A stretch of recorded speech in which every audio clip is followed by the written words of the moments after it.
أعوذ بالله من الشيطان الرجيم. بسم الله الرحمن الرحيم.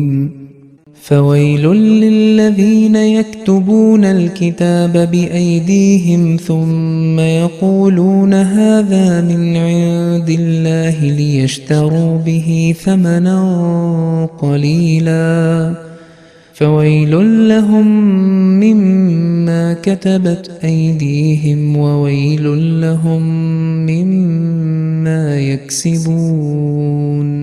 അസ്സലാമു അലൈക്കും വറഹ്മത്തുള്ളാഹി വബറകാതുഹു.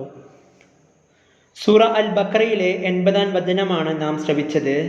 ഈ ആയത്തിന്റെ അർത്ഥം ഇപ്രകാരമാണ്: അതിനാൽ തങ്ങളുടെ കൈകൾ കൊണ്ട് ഗ്രന്ഥം എഴുതുകയും പിന്നെ അതിനു പകരം തുച്ഛമായ വില വാങ്ങുവാനായി ഇത് അള്ളാഹുവിൻ്റെ പക്കൽ നിന്നുള്ളതാണെന്ന് പറയുകയും ചെയ്യുന്നവരാരോ അവർക്ക് നാശം.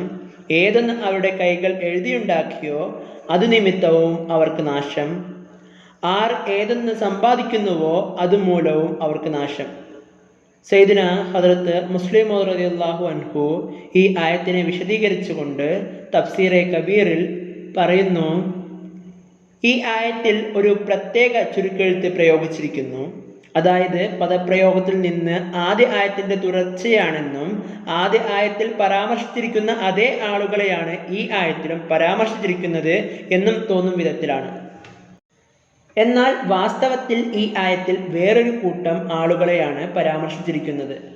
എന്നാൽ ആദ്യ ആയത്തിന്റെ തുടർച്ചയാണ് എന്ന് തോന്നും വിധത്തിലാണ് വാക്യങ്ങൾ ക്രമീകരിച്ചിട്ടുള്ളത്. ആദ്യ ആയത്തിൽ ഇബ്രാനി ഭാഷ പൂർണ്ണമായി പരിചയമില്ലാത്തവരെയും ബൈബിളിന്റെ വിഷയങ്ങൾ സൂക്ഷ്മതയോടെ അറിയാതെ സ്വയം വഞ്ചിക്കുകയും ആളുകളെ തെറ്റിദ്ധരിപ്പിക്കുകയും ചെയ്തവരെയോ അതോ ബനി ഇസ്രായേലിന്റെ ഗ്രന്ഥം വായിക്കുകയോ കേൾക്കുകയോ ചെയ്തു എന്ന് പറയുന്നവരുടെ പരാമർശമാണ്. നമ്മുടെ രക്ഷയ്ക്ക് ഇത് മതിയായതാണ് എന്ന് വിശ്വസിക്കുന്നവരെയും അല്ലെങ്കിൽ ബനി ഇസ്രായേലിന്റെ ഗ്രന്ഥം വായിക്കുകയും അതിലെ കുറച്ചു ഭാഗം മനഃപ്പാഠമാക്കുകയും പക്ഷേ അവർക്ക് അർത്ഥം അറിയില്ലായിരുന്നു, അവർ ചില ഉലമാക്കളുടെ തഫ്സീർ മനഃപ്പാഠമാക്കിയിരുന്നു, അവ ചില സന്ദർഭങ്ങളിൽ ആളുകൾക്ക് കേൾപ്പിക്കുകയും ബനി ഇസ്രായേൽ ഗ്രന്ഥത്തിലെ യഥാർത്ഥ വിഷയങ്ങളാണെന്ന് അവകാശപ്പെടുകയും ചെയ്യുമായിരുന്നു. ഈ ആയത്തിൽ അജ്ഞരെ മാത്രമാണ് പരാമർശിച്ചിട്ടുള്ളൂ. എന്നാൽ ഈ ആയത്തിന് കീഴിലുള്ള തഫ്സീറിൽ അജ്ഞരുടെ പരാമർശമല്ല, മറിച്ച് ഉലമാക്കളുടെ പരാമർശമാണ്. സ്വന്തം കൈകൊണ്ട് പുസ്തകങ്ങൾ എഴുതുകയും പിന്നീട് ഇത് ദൈവത്തിൽ നിന്നുള്ളതാണെന്ന് ആളുകളോട് പറയുകയും ചെയ്യുന്ന ജൂതന്മാർക്ക് ശിക്ഷ ലഭിക്കുന്നതാണ്. ഇതിൽ നിന്ന് മനസ്സിലാകുന്നത് ഇവിടെ ഉലമാക്കളുടെ പരാമർശമാണ്, അജ്ഞരുടെ പരാമർശമല്ല. ഉലമാക്കളുടെ തെറ്റായ വ്യാഖ്യാനങ്ങളിൽ വിശ്വസിച്ച് സ്വയം വഴിതെറ്റുകയും മറ്റുള്ളവരെ വഴിതെറ്റിക്കുകയും ചെയ്യുന്ന അജ്ഞരെ കുറിച്ചാണ് ആദ്യ ആയത്തിൽ പരാമർശിച്ചിരിക്കുന്നത്. പണ്ഡിതന്മാരായിരുന്നിട്ടും യഥാർത്ഥ ഭക്തിയില്ലാത്തവരും ആളുകളെ വഴിതെറ്റിക്കുന്നവരുമായ ആളുകളെ പരാമർശിക്കാനാണ് രണ്ടാമത്തെ ആയത്ത് ഉദ്ദേശിച്ചത്. സർവശക്തനായ അള്ളാഹു ആദ്യ ആയത്തിൽ അജ്ഞരെ പരാമർശിക്കുകയും രണ്ടാമത്തെ ആയത്തിൽ അതിനെ പിൻപറ്റുന്ന ഉലമാക്കളെ പരാമർശിക്കുകയും ചെയ്തു. ആദ്യ ആയത്തിൽ പരാമർശിച്ചിരിക്കുന്ന അജ്ഞരായ ആളുകൾ പണ്ഡിതന്മാരുടെ നിരുത്തരവാദപരമായ പ്രവർത്തികൾ കാരണം വഴിതെറ്റിപ്പോയെന്നും പറഞ്ഞു. ഒന്നാമതായി ഉലമാക്കൾ അവർക്ക് ഗ്രന്ഥത്തെ പരിചയപ്പെടുത്തിയില്ല. രണ്ടാമതായി ഗ്രന്ഥത്തിന് തെറ്റായ അർത്ഥങ്ങൾ നൽകുകയും അത് പഠിപ്പിക്കുകയും ചെയ്തു. ഇതാണ് നിങ്ങളുടെ ഗ്രന്ഥത്തിന്റെ അർത്ഥം എന്ന് പറയുകയും ചെയ്തു. അതുകൊണ്ട് ആ അജ്ഞരുടെ നാശത്തിന് ഉത്തരവാദിത്തം ആ ഉലമാക്കളാണ്. അവരുടെ വഴികേടിന് കാരണം അവരുടെ ചിന്തകൾ സർവശക്തനായ അള്ളാഹുവിൻ്റെതാണെന്ന് ആരോപിക്കുന്നതിലും അത് ദൈവത്തിന്റെ ഗ്രന്ഥമാണെന്ന് പ്രഖ്യാപിക്കുന്നതിലുമാണ്. അജ്ഞനായ വ്യക്തിക്ക് ലഭിക്കേണ്ട ശിക്ഷ ലഭിക്കുക തന്നെ ചെയ്യും.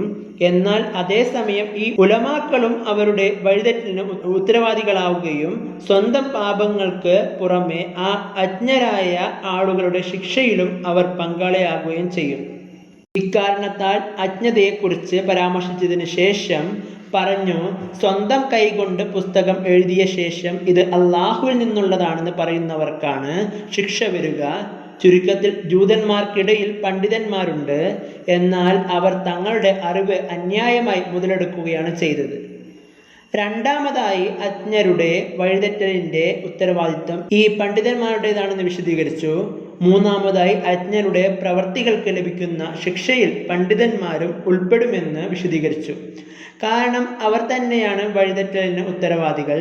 ഇത്രയും വലിയ ഒരു വിഷയം പണ്ഡിതന്മാരെ കുറിച്ചുള്ള പരാമർശം ഒഴിവാക്കി അവരുടെ പരാമർശത്തിന് മുമ്പായി ഫ എന്ന അക്ഷരം ചേർത്തുകൊണ്ട് കൈകാര്യം ചെയ്തിരിക്കുന്നു. ലിയഷ്തറു ബിഹി സമനൻ കലീല. ഇതിൽ പറയുന്നത് ഈ പണ്ഡിതന്മാർ ലൗകിക ആവശ്യങ്ങൾക്കായി ദീനിനെ നശിപ്പിക്കുകയാണ് ചെയ്യുന്നത്. അവരുടെ ഉദ്ദേശം ദീന് നശിച്ചാലും ലോകം നേടിയെടുക്കണമെന്നാണ്.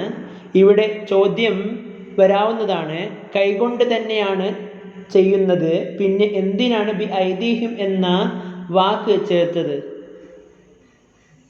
ഇതിനുള്ള മറുപടി ഇതാണ്.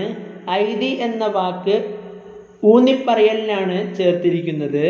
എന്നാൽ അതിനുള്ള കാരണം കതബ എന്ന വാക്ക് എഴുതിക്കുക എന്ന അർത്ഥത്തിലും വരാവുന്നതാണ്. റസൂൽ കരീം സ്വല്ലല്ലാഹു അലൈഹി വസല്ലം പറയുന്നു, അക്തബു ലക്കും കിതാബൻ ലൻ തദില്ലു ബഅദഹു അബദ. എൻ്റെ അടുത്ത് എഴുതാനുള്ള സാധനം കൊണ്ടുവരിക, എനിക്ക് ശേഷം നിങ്ങൾ ഒരിക്കലും വഴിതെറ്റിപ്പോവാതിരിക്കാൻ ഞാൻ നിങ്ങൾക്കായി ഒരു വാക്യം എഴുതിത്തരാം. വിശുദ്ധ ഖുർആനിൽ നിന്നും ചരിത്രത്തിൽ നിന്നും നബി കരീം സല്ലല്ലാഹു അലൈഹി വസല്ലമയ്ക്ക് എഴുതാനും വായിക്കാനും അറിയില്ലായിരുന്നുവെന്ന് തെളിയിക്കപ്പെട്ടതാണ്. അതിനാൽ ഈ ഹദീസിൽ ഉപയോഗിച്ചിരിക്കുന്ന അക്തബു എന്ന വാക്കിൻ്റെ അർത്ഥം എഴുതിപ്പിക്കുക എന്നതാണ്. അതുകൊണ്ട് ഐദീഹിം എന്ന വാക്ക് ഇവിടെ ചേർത്തുകൊണ്ട് എഴുതാനും വായിക്കാനും അറിയുന്ന പണ്ഡിതന്മാരെ പരാമർശിച്ചിരിക്കുകയാണ്. അതിലൂടെ ആരും ആദ്യ ആയത്തിൽ പരാമർശിച്ച അതേ ആളുകളെയാണെന്ന് തെറ്റിദ്ധരിപ്പിക്കപ്പെടാതിരിക്കാനാണ്. എഴുതുക എന്നതുകൊണ്ട് ഉദ്ദേശിക്കുന്നത് എഴുതിപ്പിക്കലാണ്. ബാക്കി ഇൻഷാ അല്ലാഹ് അടുത്ത ദർസിൽ. വാഹിർ ദഅവാന അൽഹംദുലില്ലാഹി റബ്ബിൽ ആലമീൻ.